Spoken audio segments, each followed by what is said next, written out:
Just a reminder, we are now live streaming on YouTube, so be on your best behavior. So you're saying no more signaling to Tina? Just a reminder, we are now live.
Good afternoon, everybody. Good afternoon. Just wanted to let all our guests that are coming in know that we are live streaming. So just so you know.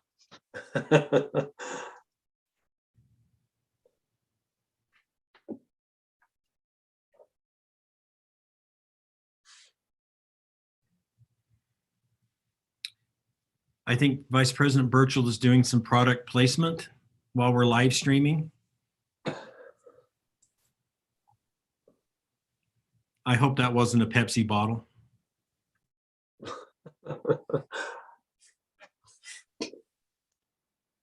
Welcome, William. We're glad you could join us. I'll test out my microphone. Can you guys hear me? Very good. Okay, thank you. Perfect.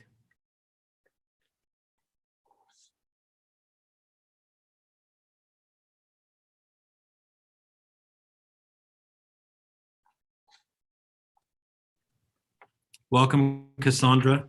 Please tell me I said your name correctly this time. Yes, you did. Thank you for asking.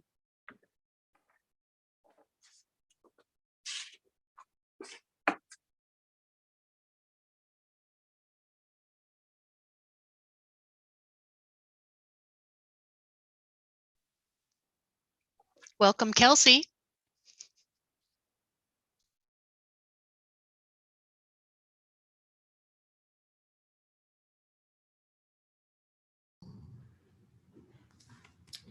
Hello, good OTEC folks and Richard. Wow, you're standing right in front of your business in midair. You have no idea where I really am, do you? And Matt, just so you know, we are live streaming right now. So Okay, so just so you're aware. Is that what you're saying, Tina? So, Matt, if that wasn't a virtual background, you'd probably be standing in the road.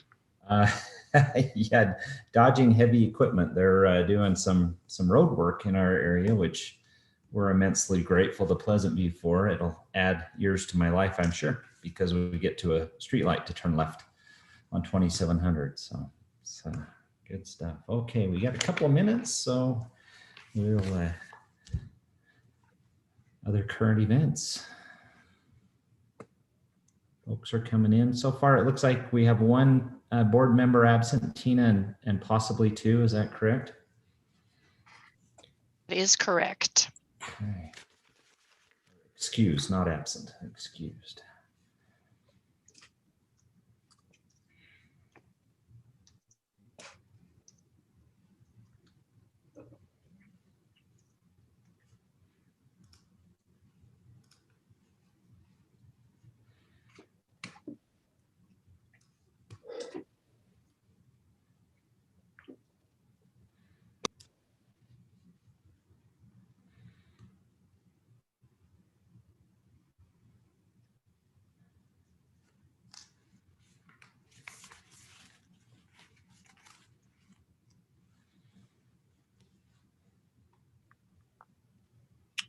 Welcome, Jessica. It's good to see you. Hey, it's great to be here. Looks like I'm going by 567 509 these days.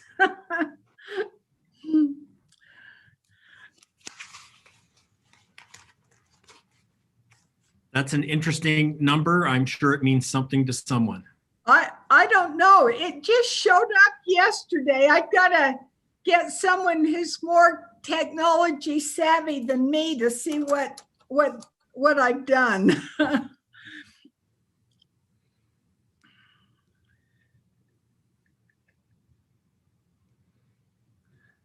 So Jim, a question for you is the JD machine on my building correct or not? Because sometimes it's flipped backwards.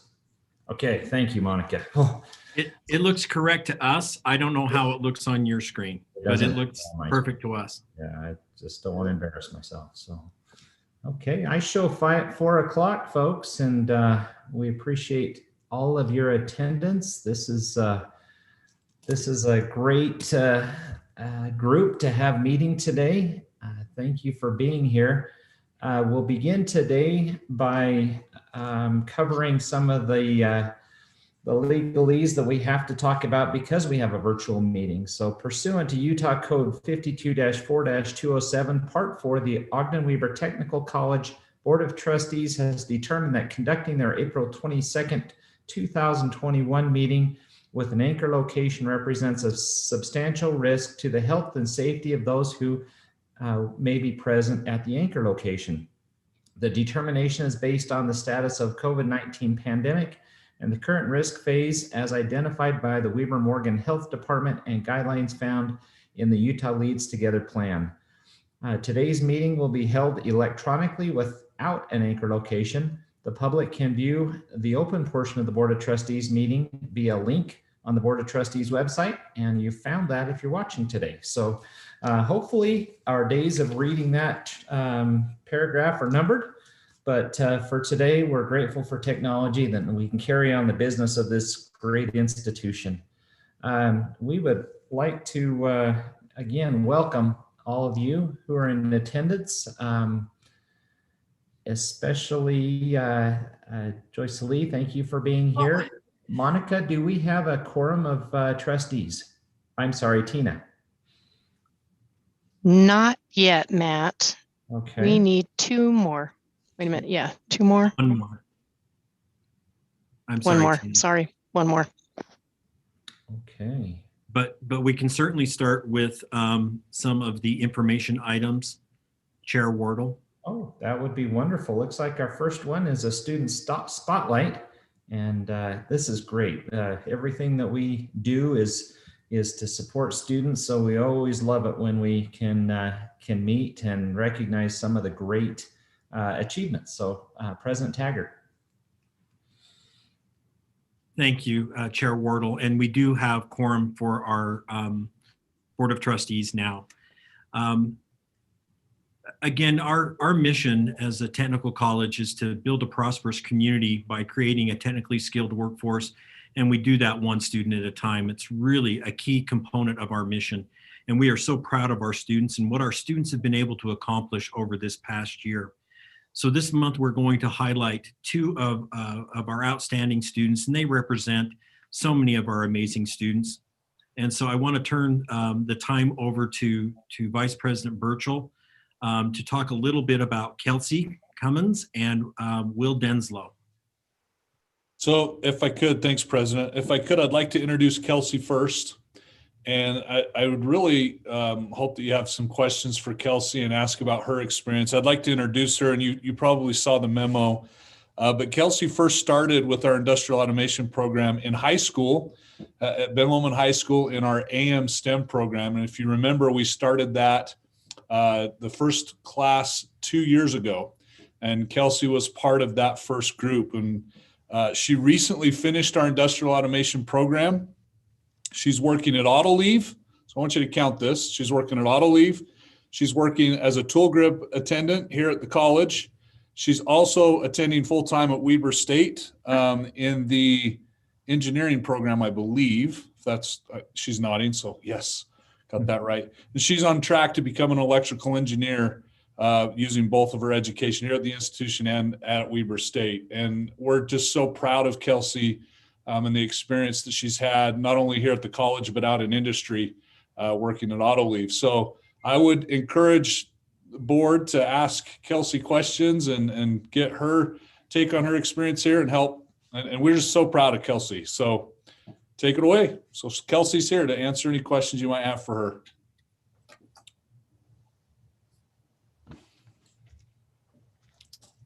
Kelsey, what was the what was the impetus for you starting at the tech college? How did you hear about it? How did that fit into your career and education plans? Definitely the AM STEM program. That's how I learned about everything. It was basically just an introduction to the industrial automation course. What really sparked my interest, though, with the AM STEM program was all of the field trips we would go on. We went to places like Autoleave and Fresenius and a lot more, and we would talk to like employers. We would see all of just how they worked, and it was a really great way to actually learn what that whole field was. So definitely AM STEM. Oh, that's awesome. Kelsey, this is President Taggart. Would you have found your way to automated manufacturing or even engineering had you not been able to have that exposure as a student at Ben Lomond? I honestly don't think so. I didn't even know what industrial automation was until AM STEM.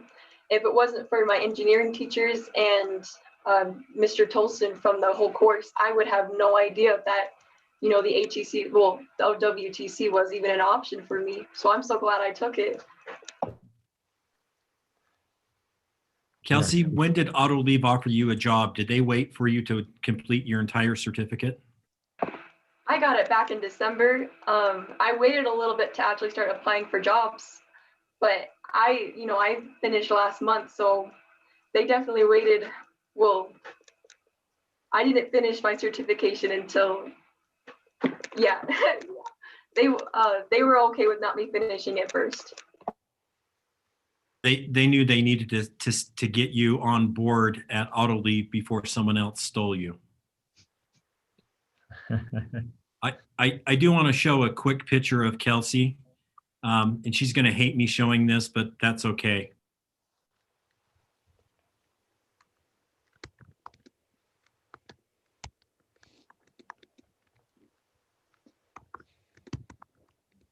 I'll find a picture. It's a picture of Kelsey in high school with our first AM STEM group, but I don't know how to work my computer right now, so we'll go on to Will, and I'll find that picture of Kelsey. Awesome. Thanks, President. Any other questions for Kelsey? Again, we're super proud of her. We're proud of the experience that she had and the impact that she's going to have out in industry. So good job, Kelsey. Thanks for being here. I'd like to introduce William. William was employed, and if I have any of this wrong, William, jump in, make sure I get this right. William was employed with United Airlines as a trainer and safety officer. He lost his job back in March 30th, 2020 due to the pandemic. And we all know how that hit the airline industry. William enrolled in our composites program as a full-time student on June 15th, 2020. He loved what he learned and quickly excelled. He completed the program just 3 months later, September 17th, 2020, and was anxious to find work in the field. Precision Cuts in Ogden hired William on September 30th, so just under 2 weeks from completing his composites program. He now makes carbon fiber and Kevlar train brake sticks. William is very happy with his job and looks forward to continuing his new career in composites. So this is a perfect example of what we experience every day here, and we're so proud of Will too. I mean, right in the middle of COVID, having that impact, and then being able to get back into some training, 3 months, and in 3 months, be completely doing something different than what he was doing before. So, congratulations to Will. Super proud of him. And what questions do you have for Will that he could answer? I have a question. What was your favorite part of your time at the college? I tell you what, part of attending? I could talk for a long time. Can you hear me? Can everybody hear me? Okay. I could talk for ages about how much the technical college has changed my life.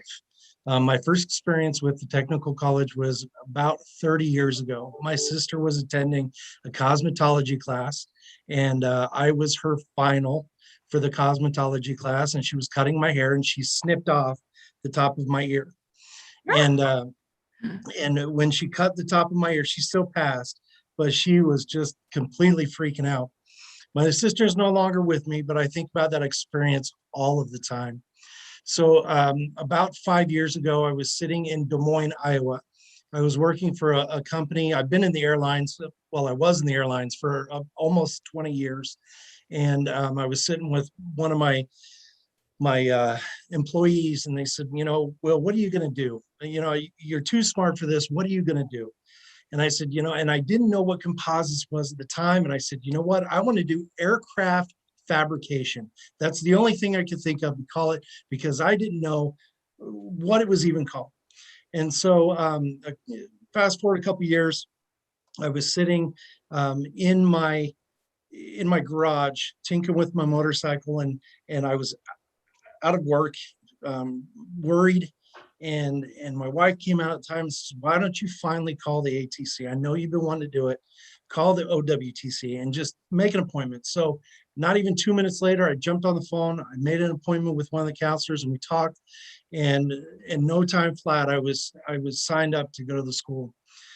There's to answer your question, as far as my backstory, to answer your question, I have never dealt with any better instructors.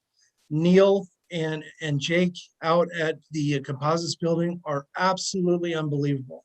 They would work with me, and a lot of times when you work with an instructor, they're not very direct, and that's what I loved about them, is they made sure that I knew the information, and that's what helped to project me forward and really treat it as like a full-time job and just go after it. I love the fact that I could take it at my own pace. I could do it in 3 months. I know that I was pretty quick within the system, but I just treated it like a job. I signed up for as many hours as I could throughout the day, and I just treated it like a job, show up every day on time, and finish everything that I could within that allotted amount of time. So to answer your question, the whole compound, the building is beautiful, which made it so easy to work in. The staff there was just unbelievable. I was able to learn things beyond even composites. I tried a little 3D modeling and some CAD up at the main campus there in Ogden, and I love that too. So now currently I use a lot of those applications. I use everything that I've learned in class at my current position. So Will, thank you for that. To give our board members, our trustees, a little context, if a student were to enroll in our composites program and go full time and maintain 100% progress, they'll complete it in 6 months full time. But because we're competency based, Will was able to complete that in 3 months. So, I mean, that is just amazing. And for someone who really has that passion, I'm glad that the tech college has that ability to afford an individual who needs that ability to be accelerated and get into the workforce, the ability to be done in 3 months. He didn't pay for 6 months of training. He paid for 3 months. So he saved money on that and was able to get back into the workforce. Great feedback. Any other questions for Will? I would just add for Will and Kelsey, those are two incredible stories. Thanks for sharing, and thanks for being here. And congratulations on the progress and changes in your lives. Those are very awesome stories and testimonials. So thank you. Thank you.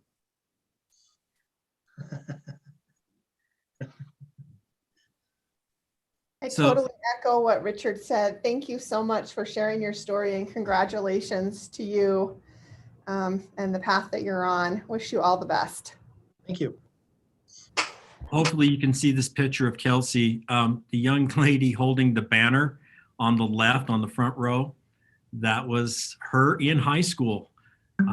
And that's our very first AM STEM group, and a large portion of those students went through our program.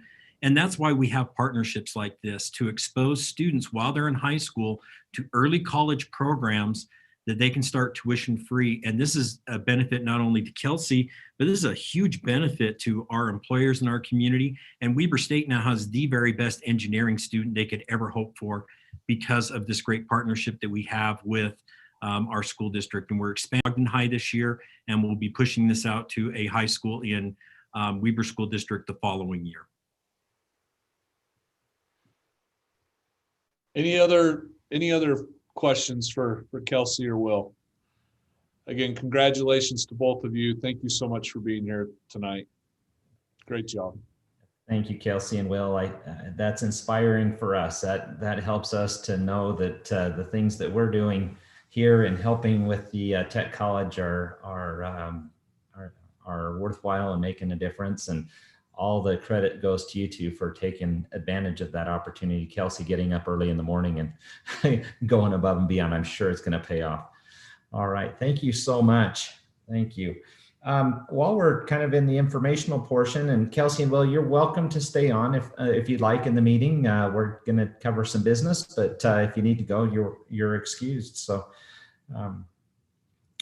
let's see, President Taggart, we have some new employees at the Tech College that are joining us today. Would you like to let us know who they are?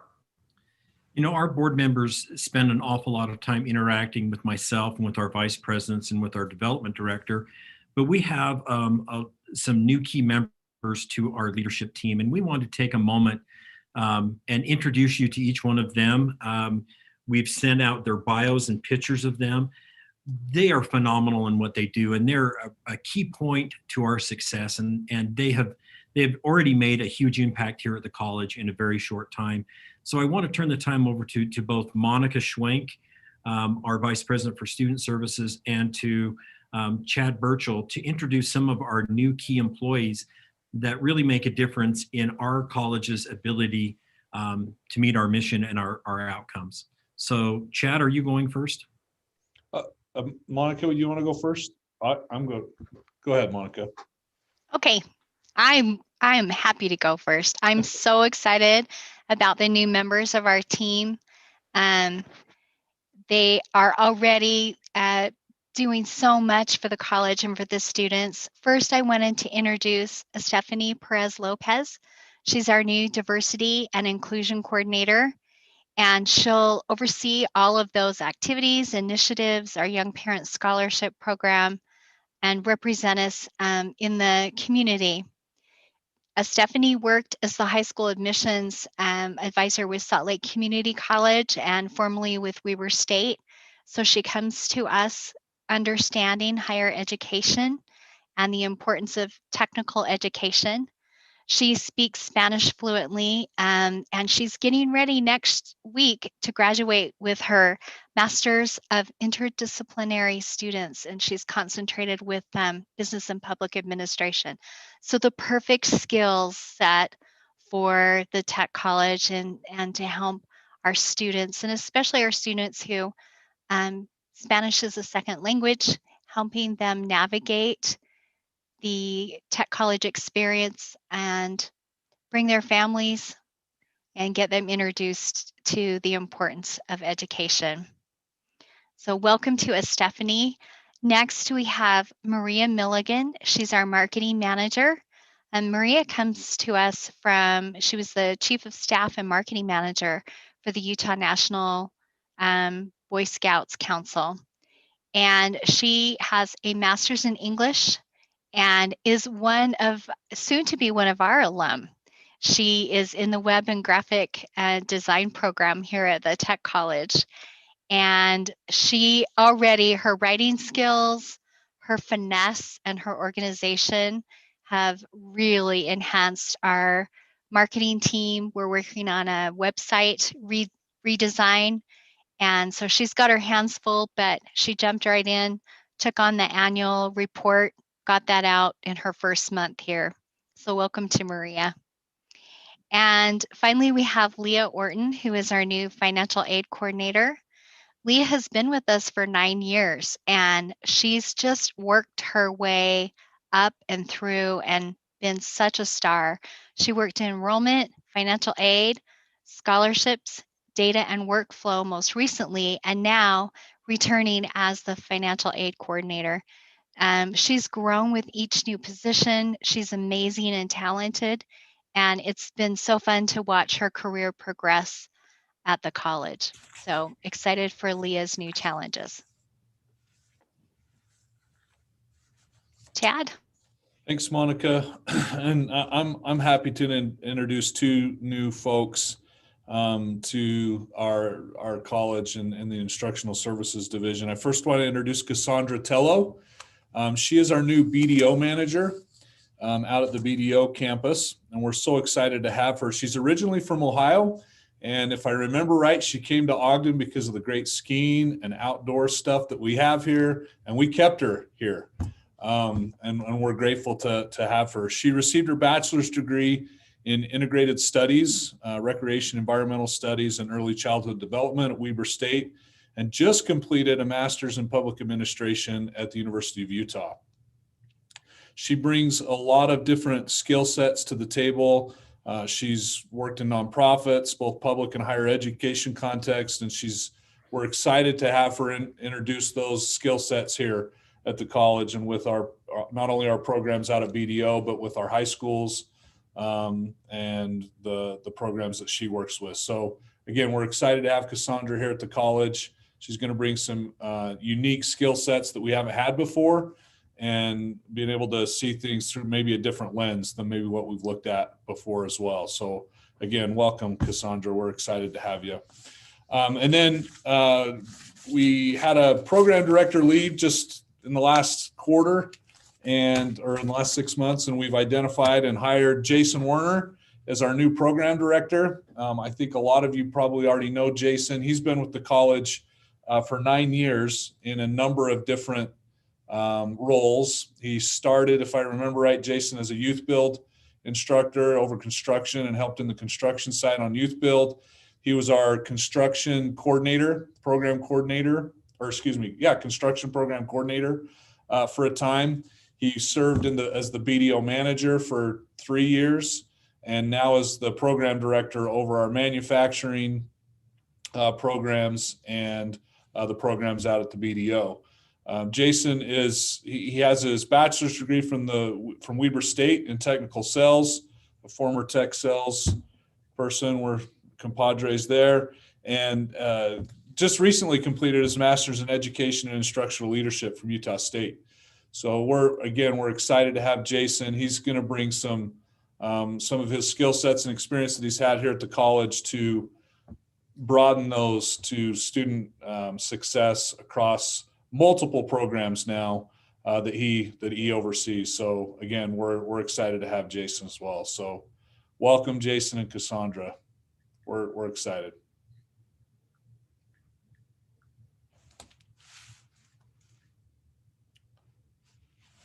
Thank you, Chad and Monica. It's this is wonderful for us as a board to meet these fine people. I don't know how you were able to find such qualified folks, but it's impressive, and we welcome you as a board, and just know that you have joined or have advanced in a quality organization. So thank you so much for that. And like the students, you're more than welcome to hang on as we go through the business of the college. If you need to leave, that's fine as well. Okay, Tina, I hope it's okay that we jumped around on the agenda. Did we cause any grief? Okay, very good. Well, then we'll start now with number 1 on our agenda, and it is the approval of the meetings held, or the minutes of the meeting held on February 25th, 2001. We sent, as Tina in her efficiency, she sent that out ahead of time. Hopefully you've had a chance to look at those. Are there any adjustments or concerns or clarifications that need to be made to those minutes? Any discussion? Okay, then we'll entertain a motion for the approval of the minutes of February 25, 2021. Can I have a... Chair Wardle, it's Kirsten Katrubis. I'll be glad to make a motion to approve the minutes. Thank you, Kirsten. Yeah, need a second. Corianne, thank you so much. Any further discussion? Okay, we will then just ask for any dissenting votes on the approval. If none, then the motion carries. Okay, we now go to item number 4 on our agenda, Vice President Call.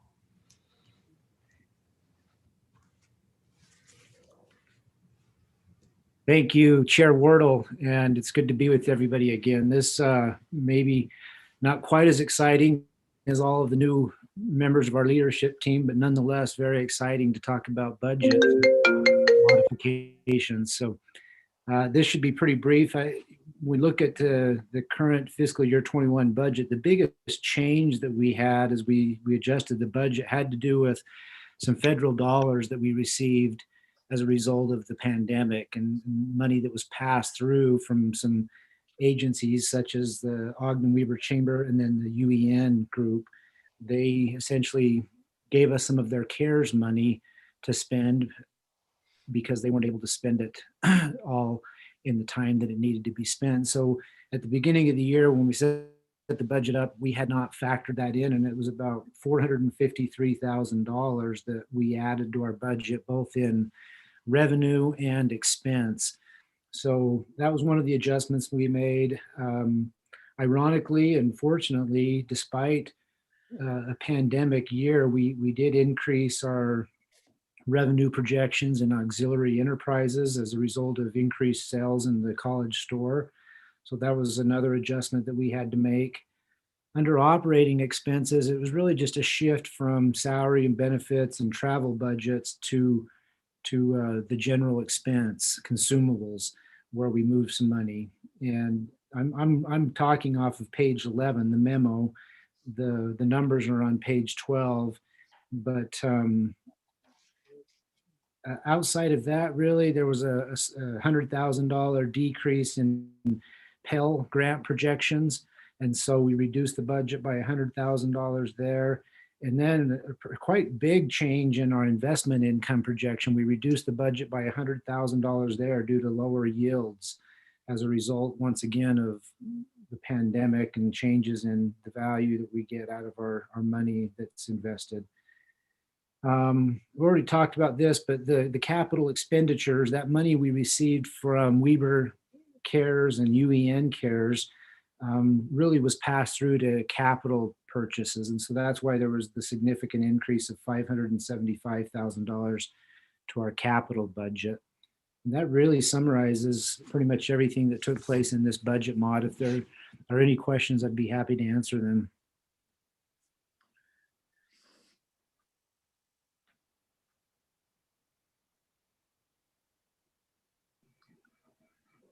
Tyler, this is Slade.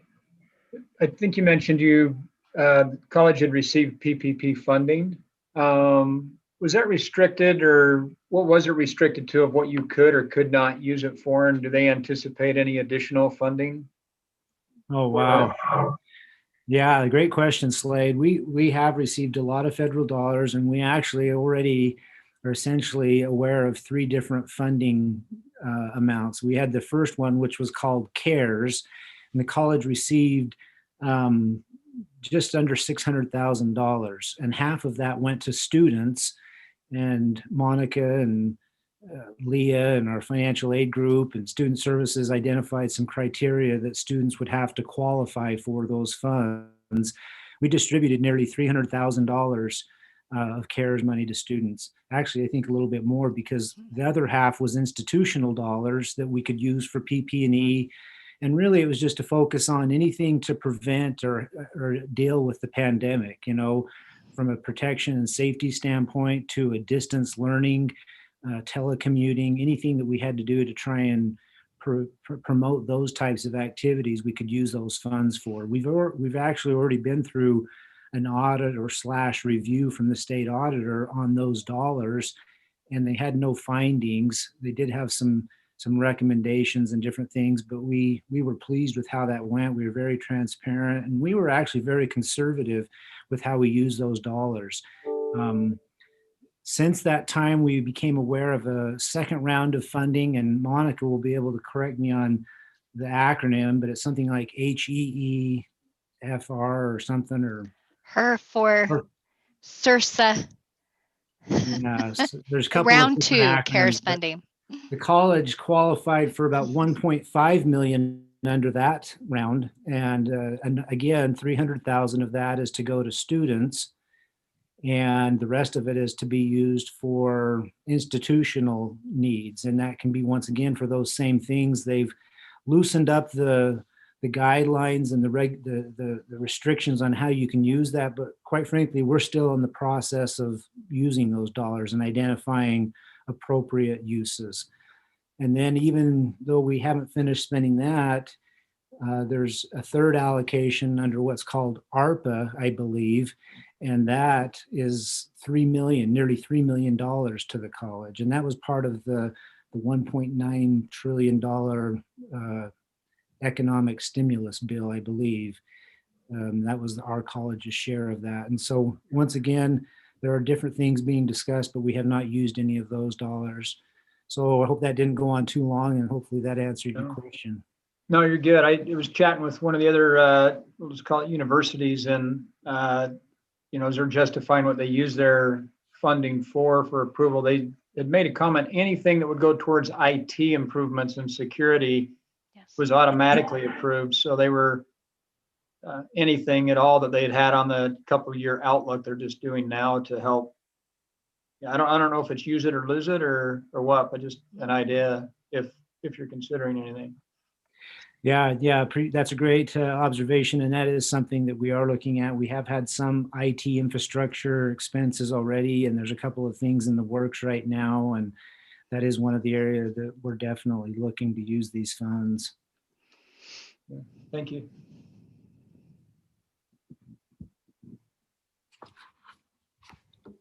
Any other questions for Tyler? One thing, just very quickly, just to clarify. So, in fact, to Slade's comments, these budget adjustment amounts that we added, those weren't part of our original, any one of those three things I just got done talking about.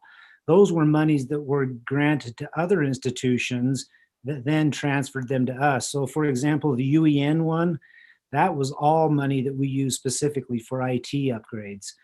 Things to improve our firewall and to improve our VPN access and different things like that. So we have, they gave us, I think, a couple $100,000, and then we got through Weber County some more money that we used for mobile devices and things like laptops and Chromebooks and things. So those were given to us in addition to those other three pockets of money that I just covered.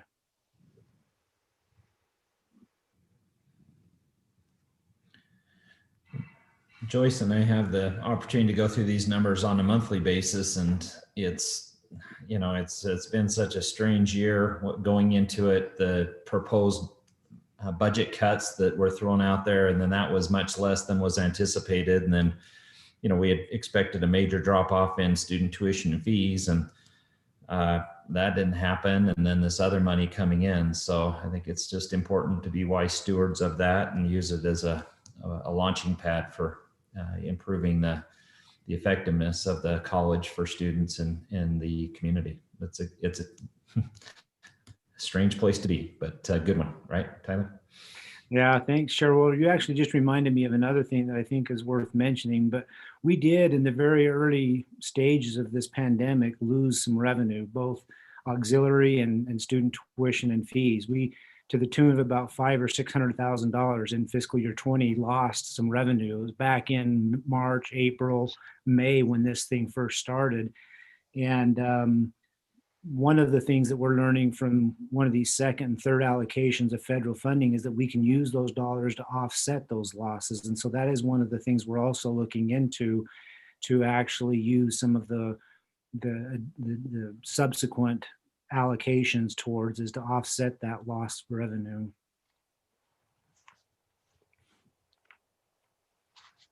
Okay. Anything else?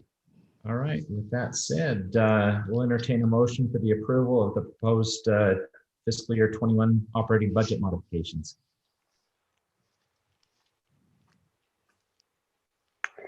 This is Joyce, so moved. Thank you, Joyce. A second, Corianne? And I will second that. This is Richard. Okay, Richard, thank you. Any further discussion? Okay, we'll just ask if there are any dissenting votes for this approval. Please say so now. Okay, the motion carries. Thank you. The student data, Vice President Schwank, would you like to go through this again? Yes, you've seen this data a couple of times. We're working on how many times this has to come to the board, but this is the last time that you will see our data certification for this previous year. It's a requirement through Utah State Higher Education, and it's to certify our membership hours, our head count, and certificate data. As you can see, there are several safeguards in place to make sure that our data is correct and clean data, so that we have looked through it, combed through it to make sure everything's correct. We use a data dictionary. We have monthly reviews. Our North Star system adds to consistent data and reporting. We have a software called Tableau that is a wonderful system. It pulls all of the data and sorts it and puts it into reports that are easy to read.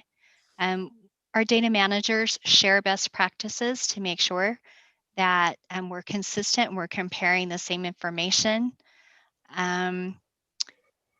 Through the college, we have administrative reports that we as leadership are looking at quarterly at minimum, but probably most of us are looking at those things monthly, if not weekly or daily. And just good checks and balances. North Star has access to a lot of data. Our students and sponsors can look at their information. They can look at their demographic information. That helps us identify if we have any inconsistencies. And then we also have an assistant commissioner for institutional research who completes an exhaustive and extensive review of fiscal year end. So we have several processes that are used to verify that we have correct numbers. Our instructors are an important critical piece of that. We have our registrar who completes the evaluation and verifies that the coursework has been documented. The registrar also runs monthly reports to identify those students who maybe have enough hours that looks like they should have completed, but for some reason they have incomplete paperwork.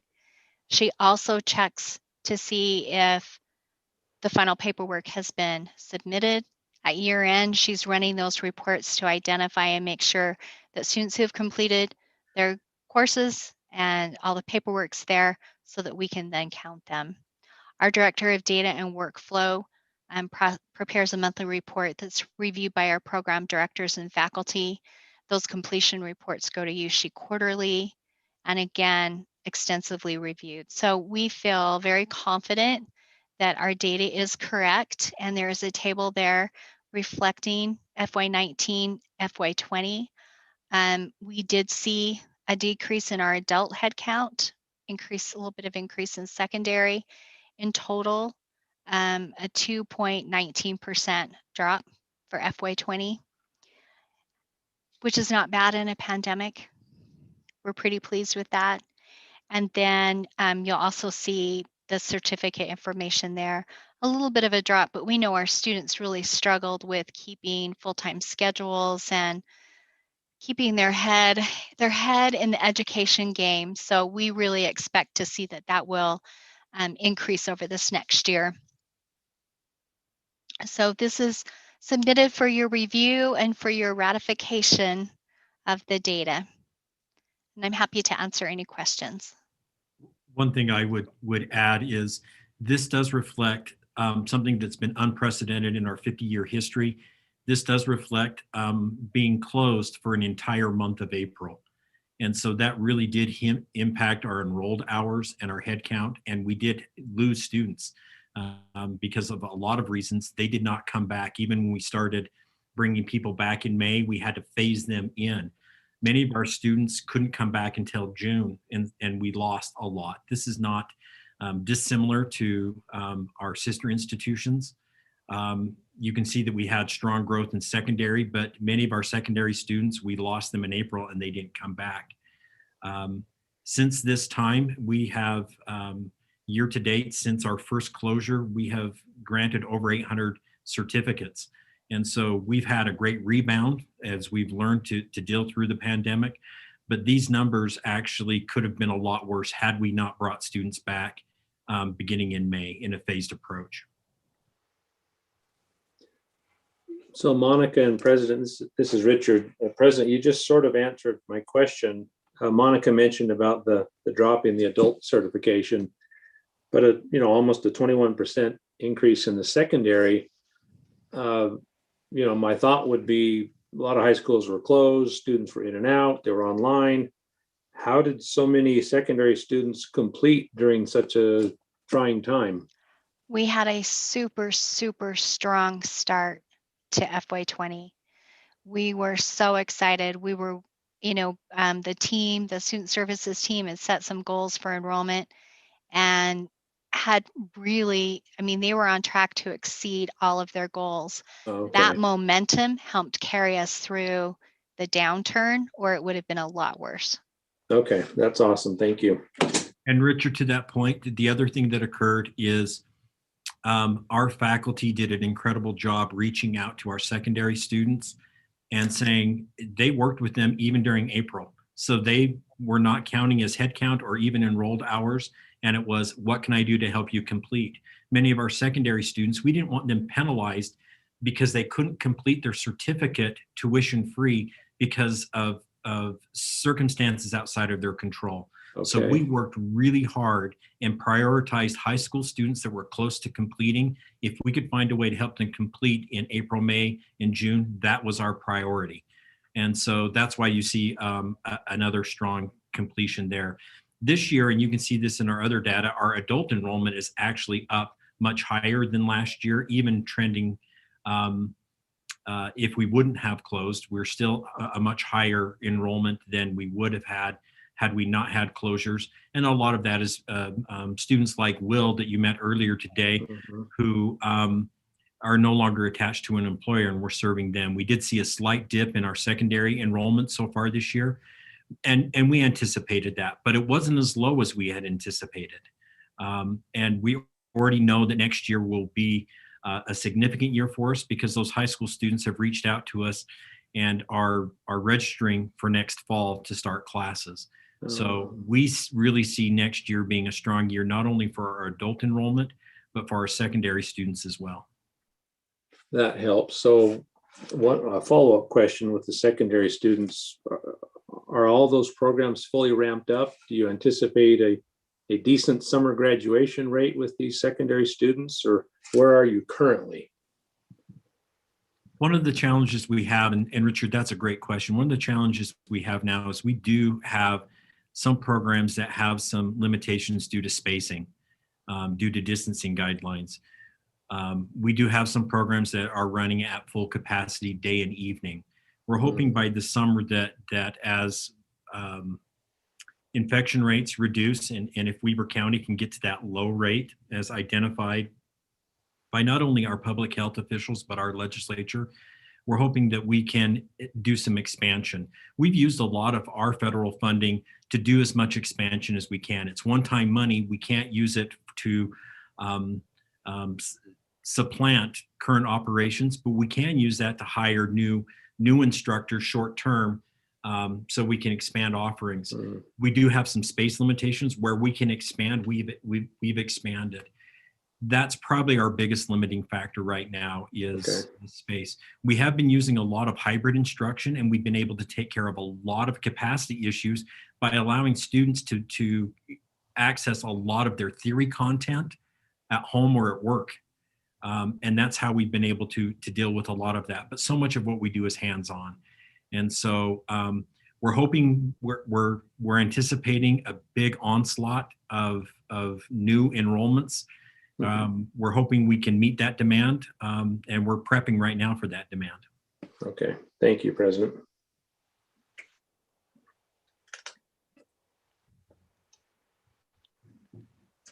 And just I guess a little bit of back information, this certification process we have to go through, for those of you who haven't been involved with the college for a few years, there was some concerns by the legislature about the integrity of the numbers. None of those were from the Ogden-Weber Tech college, but it's a process that we have to go through because there was some questionable stuff in the past. So with that being said, if there's no further discussion, we will now entertain a motion to approve the review process and the final year-end data.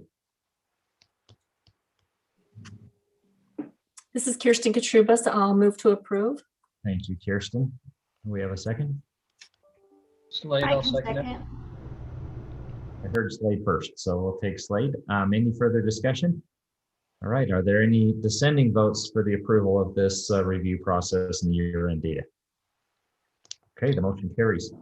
President Taggart, would you like to talk about the fiscal year 22 business plan objectives? Sure. And thank you, Chair Wardle. You know, one of the things now being part of a unified system of higher education, when we were merged, they took all of the old Utah System of Technical College policies and made them USHE policies. The Commissioner's Office is looking at those. And this is the review of data that you just did is different than the review of student outcome data for our degree granting institutions. And they're not comfortable with that. And so they're looking at how to streamline this and making sure that where it makes sense, there's a single set of policies for both our degree granting institutions and our technical colleges. So some of the things that we are doing currently will be modified, and we're going to be doing some different things. And where it doesn't make sense, you're going to see some significant changes. And I think that will be really beneficial to us now that we're part of a single system. We want to talk to you a little bit about our fiscal 22 business plan objectives. Our business plan at Ogden-Weber Tech is really our tactical plan of what we intend to do next year to ensure we're meeting our strategic plan outcomes. This is something that we have approved by our board and something that we track monthly and we report to you on quarterly. One of the things we never want to do is have a strategic plan that sits on a shelf and it's a beautiful document that we never ever apply. We feel very strongly that if we take the time to develop a really strong strategic plan, that we have measures that are going to impact the mission of the institution, that it's going to benefit our students, it's going to benefit our employer community, and it's going to benefit the college faculty and staff here. The strategic plan that we had approved at our February meeting really focused on some key objectives on creating a culture of agility to meet the needs of students and our employer partners, our educational partners as well, increasing enrollment and completion of our diverse population in Weber County, reinforcing the value of technical education, and investing in the success of our employees. The Utah Board of Higher Education, and we have two of our board members on this call, they're working on a strategic plan as well for the entire system. And the four areas that they are working on right now, and we feel will be finalized, deal with access, student completion, affordability, workforce alignment, and economic impact. And this is going to be the same strategic initiatives for all 16 institutions of higher education. We really like the focus on access, completion, affordability, workforce alignment, and economic impact, because that's what we do, that's what we already focus on, and we feel that this actually merges very well with our existing strategic plan. As we built out our fiscal 22 business plan objectives, we took our strategic plan and the strategic plan of the system, and we have those pulled together. And so we want to make sure that we are putting in good stretch goals for our programs and for our departments so that we can best meet those outcomes for the college. So one of the things we wanted to do is I have each one of the vice presidents, they're going to give you a very high level. They're not going to read the business plan to you. It was sent out to you in advance. They're just going to talk about some high level areas that we want to focus on next year. Some of them actually have targets. Some of them we have not established the targets yet. But we want to get your feedback to get a sense from our board, is this the right direction? We will then finalize it based upon your feedback and bring it back to you in June for final approval. Our first area that we really want to work for, and it really does impact that access, affordability, and completion, has to do with what we are doing with increasing enrollments. So I'm going to turn the time over to the vice presidents to give their high-level review. At any time, if you have questions or have feedback, we really want this to be something that's driven by the board, that you feel comfortable that the institution is moving in the right direction, and that we're really pushing the needle forward in meeting the needs of our community. So with that, Monica, if you'll begin. Yes, I will. Happy to. As we had this year, we had a 10% goal to increase enrollments by 10%. And we're 90% of the way there. So we feel very confident that we can increase by another 10% in the new year. So that's 276 new students. We need them. We got to fill that pipeline for our employers. And we have lots of great ideas. I have new team members. They have tons of creative ideas and skill sets that they bring to the table for this. We want to have targeted marketing, more targeted marketing to our high schools, increasing our high school contacts. We know that college application, that college admissions process, we're tapping into that. I don't think that we were very good at tapping into that before. It was done by the universities, but the tech colleges didn't really get involved. So you can see we've got several ideas there. I don't know if I put them all down.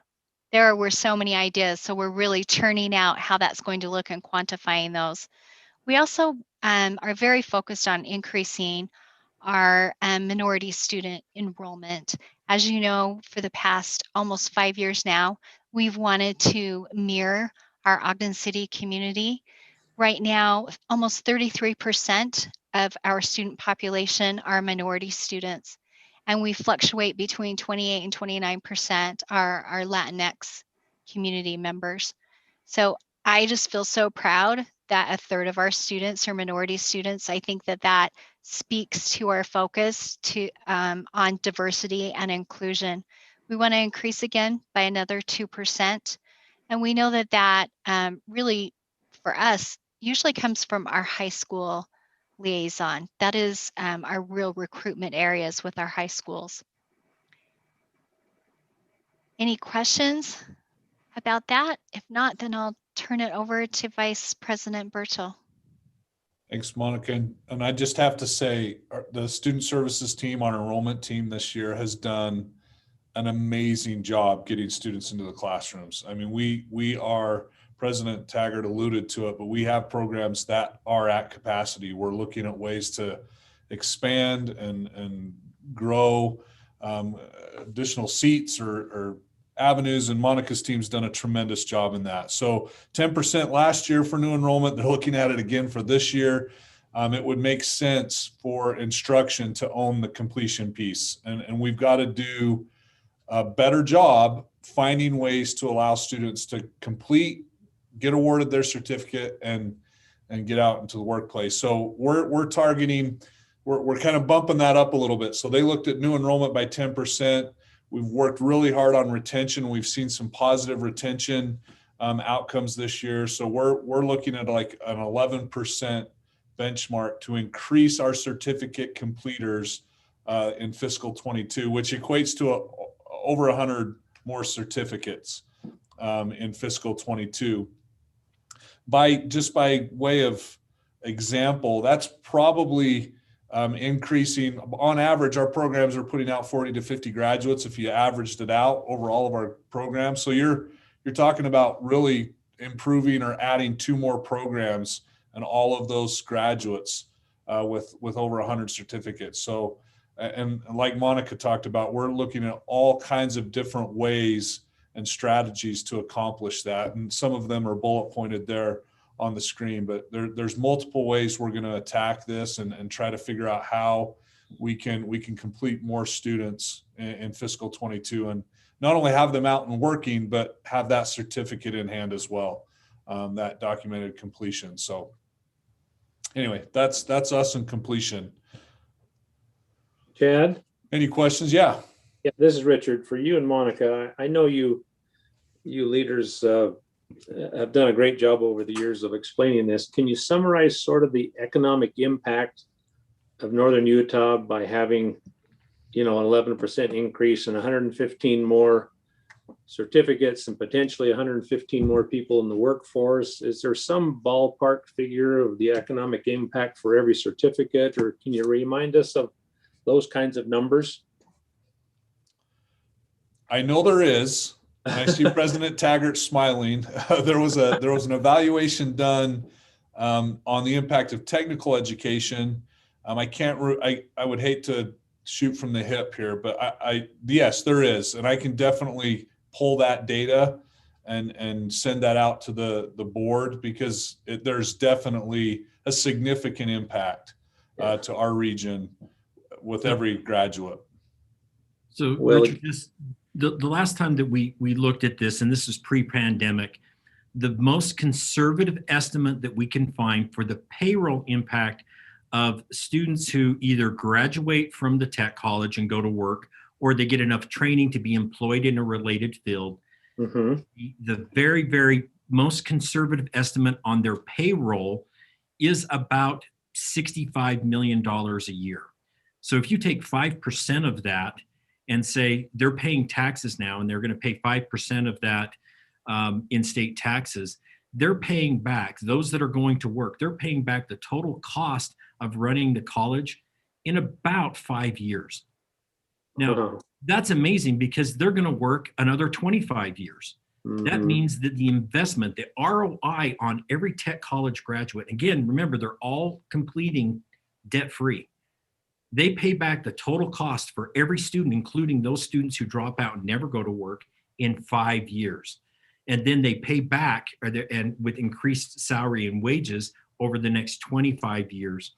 We know that tech college graduates are more likely to stay not only in the region, but they stay in the state. After 10 years, over 80% are still in the state. Within the first 10 years, it's like 95% remain in the state. So it's probably one of the most cost-effective economic impacts in the state of Utah. So when we talk about increasing 11%, if that conservative number is 65 to 70 million, you can just take, hey, we just added another 11% of that in terms of the impact. What we don't actually do a very good job calculating, and this is something that we do need to look at, is additional impact. So if the person goes from receiving public services to not receiving public services and now paying taxes, that's another net increase that is huge. The impact on a company. So now if the company can now expand and have more contracts that are coming in, and it brings more wealth to their company because they've expanded, what is the net impact on that as well? We know that workforce and the availability of workforce is the number one limiting factor for any company in Northern Utah, or actually in the state of Utah. Sometimes it's land, sometimes it's the availability of materials, and Slade can talk to you about the price of lumber.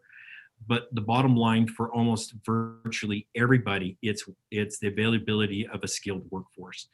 And so we know that 11% will have a significant impact.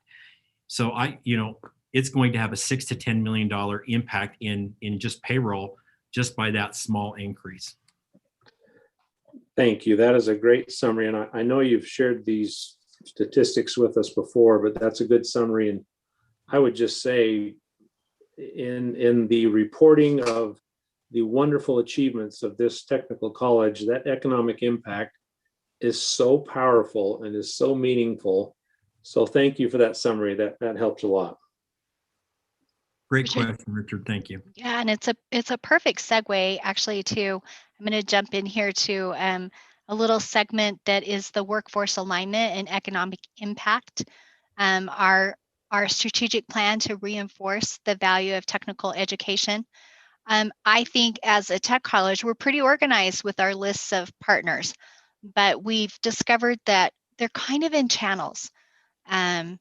Tina is the keeper of our legislative and board members. We have custom fit that work with employers. We have instruction that work with our occupational advisory committees. And then we have development that has donors. And we want to create one comprehensive list that we can then share and work from, so that when we are messaging truly to all partners instead of piecemealing a little bit. So we really feel like that's an important thing for us. It's time for us to have a coordinated effort with our partners.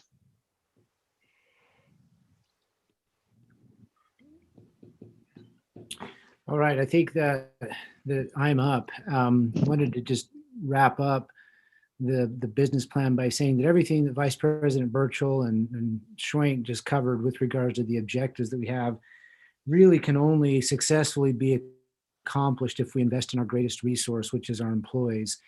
And that's something that we're dedicated to doing in this coming year, just as we've begun to do in this year. Some of the strategies that we have are listed, and you can see that it involves making sure that our salary ranges and our wages are relevant and up to date. One of the things that we're challenged with on a continual basis is attracting good employees and retaining good employees, and it's becoming even more challenging all of the time. So it's something that we really need to address and make sure that we're relevant in that regard. We're going to look at professional development and training opportunities as one of the options. An onboarding process that needs to be refined and improved. And then another idea would be to look at and potentially establish a telecommuting option within our system. So these are some of the different strategies that we'll be looking at to address this issue of investing in our employees. And then if you have questions on that, I'd be happy to answer. But lastly, I wanted to cover the funding priorities in the budget for fiscal year 22. We did quite well in the year of a pandemic. You might recall, as was talked about previously, we lost 2.5% of our budget last year at this time. And this year, we received $441,600 to fund a 6% compensation increase. Included in that was a 4.3% increase for health insurance benefits. So we're pleased to once again at least be receiving some money to address that issue that I just got done talking about with respect to salary ranges and wages. It doesn't take care of our problem by any stretch, but it's at least moving in the right direction instead of having salaries frozen. We received $306,000 for ongoing equipment needs for our instructional programs, and this helps them keep industry standard equipment used by employers available for our students. The legislature funded $480,000 for market-driven program expansion, and these funds will be used to assist with growth and capacity limitations in our apprenticeship and health programs. And there was also nearly $256,000 received for strategic workforce initiative, and this will allow us to expand the automated manufacturing AM STEM program at Ben Lomond, and then add a program, or at least launch something new at Ogden High School as well.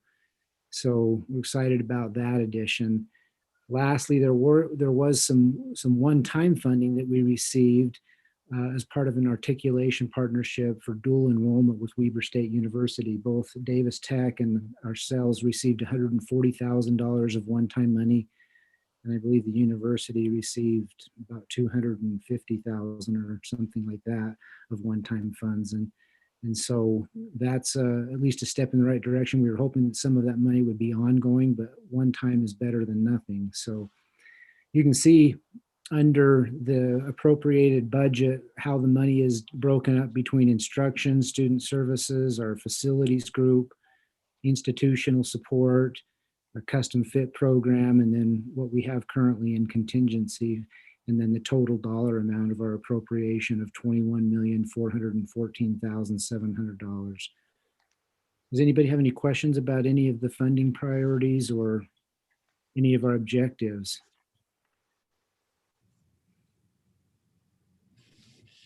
Ms. Slade, quick question on your $441,000 that was received for compensation, and it says it's a 4.3% health benefit.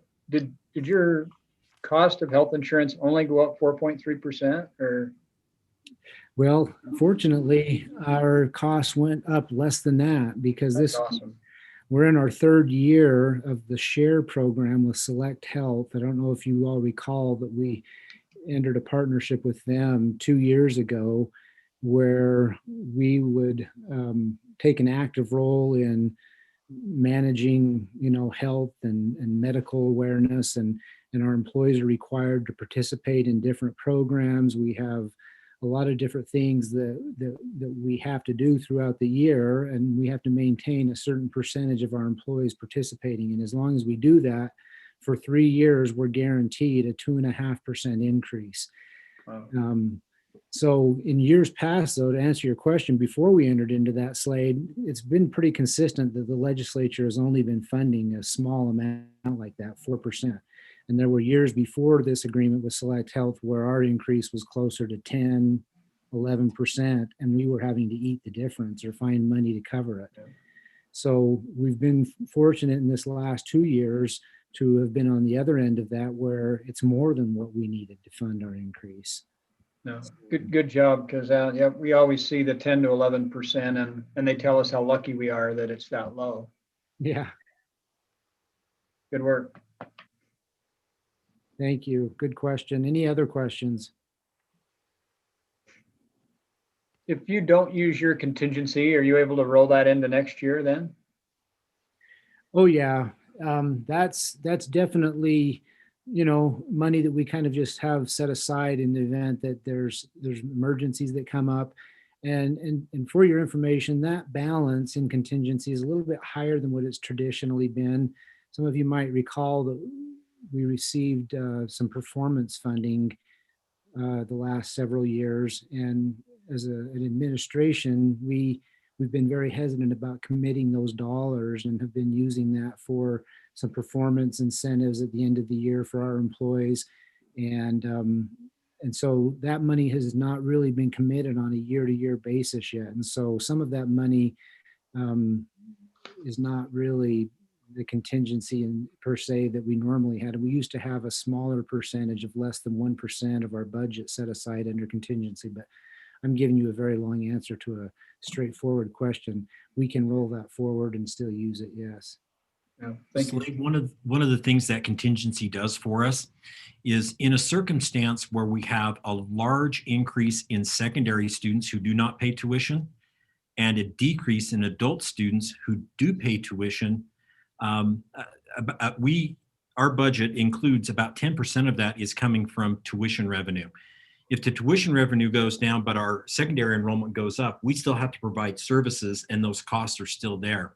Rather than having to go in and reduce budgets to each one of our programs because there's a reduction, that contingency helps be a buffer so we can continue services without having to have sudden reductions of budgets across the board.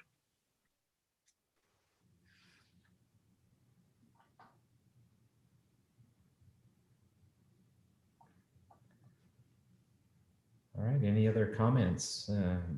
Very, very solid presentation there. It's exciting to see the vision driving into the future. Did I understand that we'll have the approval of that for the board in the near future? When do we expect that? The approval will be in June. And so we want to take any feedback we receive from you. We already have received feedback from our leadership team. We'll fine tune this and give you the final one in June. Also in June, you will, it's approval of our final budget for the next year. Okay. Yeah, and now is a good time to provide input. Anyone have any other thoughts on that?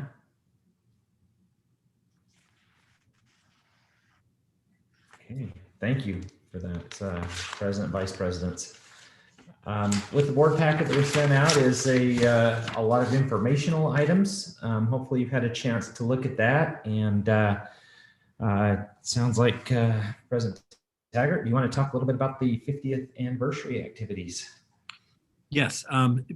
One thing I do want to mention in our information items, a new piece of information that we have decided to start sharing with our board leadership as well as public. This is a public document. We do post this to our website, and that is student diversity by program.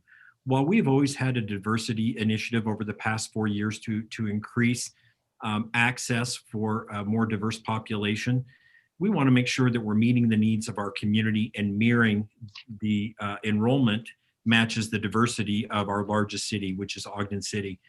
We also want to make sure that that diversity is just not for the college as a whole, but we're meeting some diversity targets in all of our programs.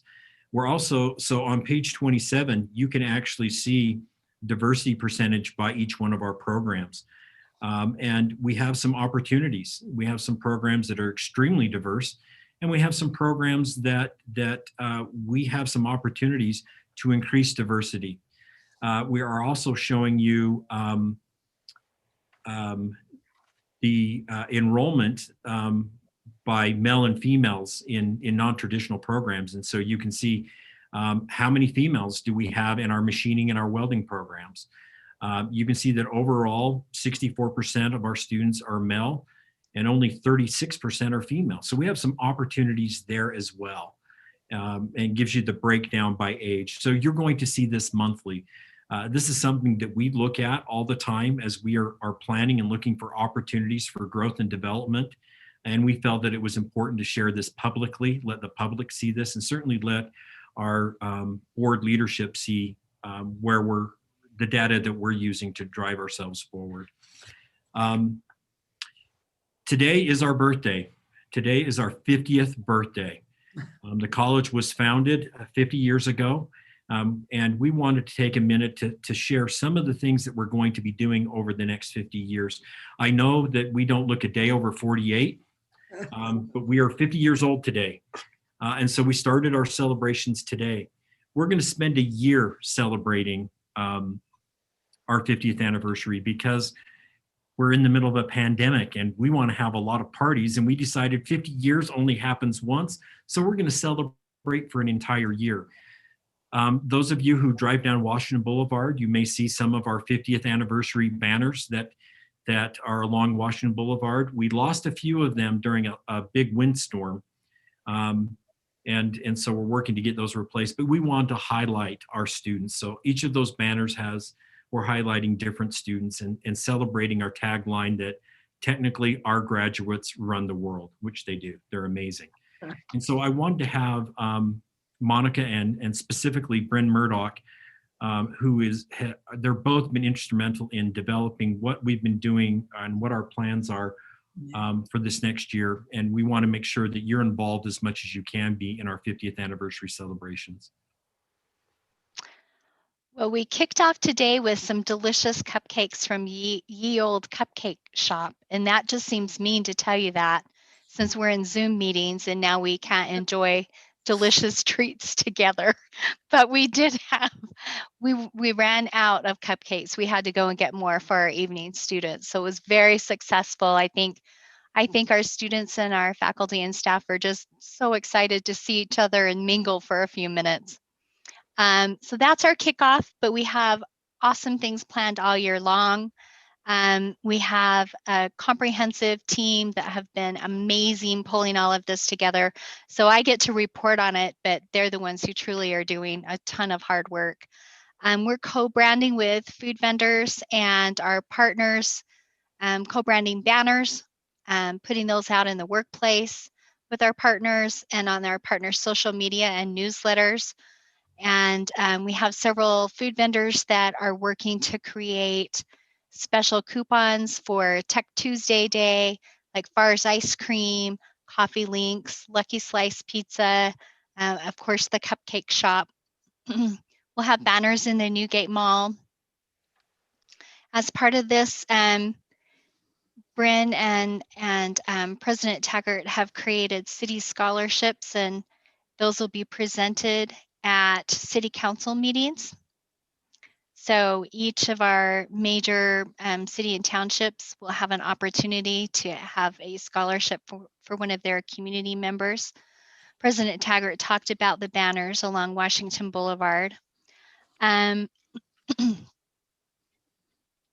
We will have historical photos that are going to be on our social media, Throwback Thursday, and we'll be at the Farmers Market on June 5th. If we have a parade, we will have an entry into the parade. They're still not sure if they're going to have one or not. We plan on having a welcome back party on September 8th. So mark that on your calendars because we want you to come. We did this 2 years ago and had a fantastic turnout of our students and community. And we're just thrilled that we're going to be able to do it again in September. And we're working with Lucky Slice Pizza, hoping they can bring their pizza truck for us. I don't know. We may have to cook hot dogs and hamburgers, but the last time that the VPs and I did that, we smelled like hot dogs for about 3 days. But we're willing to do that for our party. We want to plant a new tree. That's something that the employees really felt strongly about. It's interesting to me. It's always kind of heartwarming how our employees feel about our beautiful campus. And we're so fortunate to have all of these beautiful trees, but unfortunately, we have had several really bad windstorms over the past 2 years, and we've lost a lot of our beautiful big trees.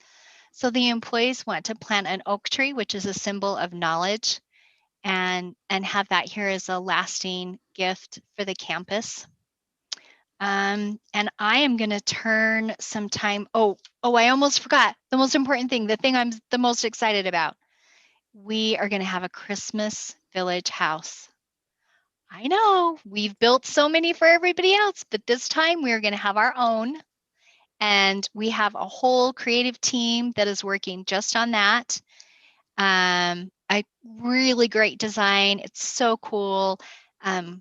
They are showcasing all of the different programs that we have here. It's going to have bells and whistles and all the moving pieces for the children. So our industrial automation program has been working hard on all the pneumatics and hydraulics for that. So we're super, super excited that we're going to have our own house in Christmas Village this year. And I'm going to turn time over to Bryn to talk about her alum and her fundraising campaign.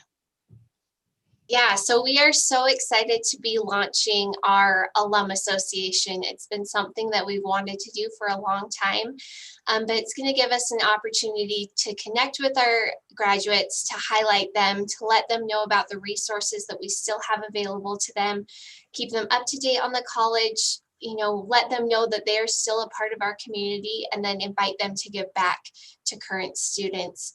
So we've been reaching out through foundation emails. We sent an email to our Occupation Advisory Committee members, asking them to share the information with their employees. So some of you may have gotten that, but also putting together a social media kit for our employees to be able to post on their personal accounts. We've sent an email out to recent graduates. We've created a Facebook and LinkedIn page for alum, social media through the college, chamber newsletter will be highlighting us. So really just trying to reach our alum and firing on all cylinders. But we're really excited about that. And everyone that joins the association will get an exclusive OTech alum t-shirt. So we're hoping that that's something that they're excited about, but they can represent us out in the community. But I'll tell you that we've gotten some alum highlights back, and it's really amazing reading how much the technical college and their instructors have changed their lives and given them confidence and all that they've been able to do. So watch on our social media, and we'll include them throughout the year for alum highlights of the great things that they've been able to do. And then kind of as part of that, as I mentioned, we're inviting our alum and our community partners and our employer partners and everyone in the Weber County community has had OTech be a part of their life, whether it's working with someone that graduated, hiring an alum, being a student themselves. But we're asking for everyone to give back and invest in the college and our current students through a 50th anniversary scholarship campaign. And just to donate in any form of a 5, since it's our 50th anniversary. So if an alum can give $5 back to a student, then that's what we're asking for. And you'll notice in our signature lines, as you get emails from all of the college employees, we have our 50th anniversary highlighted in there, but also a little tagline that says invest in the students of tomorrow, which takes them to our giving campaign site. So you can learn more about the OTEC Association, Alum Association at otech.edu/alum, ALUM, if you want to read more, but we're really excited about that. I'll turn the time back over to Monica or President Taggart. Any questions about our events? Yeah, Monica, this is Richard. You're always great about including board members with events. If there's a day where there may be multiple trees being planted and you might need a crew, an email to the board would be great. I'd love to participate in something like that.